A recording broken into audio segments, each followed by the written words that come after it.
എല്ലാവർക്കും നമസ്കാരം. ഇന്നത്തെ ശുഭചിന്ത. എല്ലാത്തിനും വേണ്ടി എല്ലാം മറന്നുള്ള പരക്കം പാച്ചിലിൽ നഷ്ടങ്ങൾ ചാലുകീറി ഒഴുകുന്നത് നാം മനസ്സിലാക്കണം.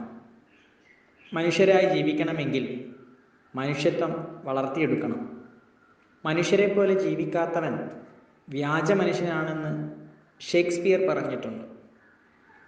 അപരനും കൂടിയുള്ളതാണ് ഞാൻ അധിവസിക്കുന്ന ഭൂമിയും സംവിധാനങ്ങളുമെന്നും സകലത്തിനും ഉടയവനായി ഒരു തമ്പുരാനുണ്ടെന്നും തിരിച്ചറിയാൻ നമുക്കിന്ന് വൈമനസ്യമാണ്. നന്മകൾ മനുഷ്യരിൽ നിന്ന് കൈമോശം വന്നതിലെ നഷ്ടബോധമാണ് തൃപ്തിയില്ലാത്ത വിധം ഓടുന്ന മനുഷ്യരിൽ ഇന്നു കാണുന്നത്. 1000 പേരെ 1000 യുദ്ധങ്ങളിൽ ജയിക്കുന്നതിനേക്കാൾ സ്വയം ജയിക്കുന്നതാണ് ഏറ്റവും വലിയ ജയം.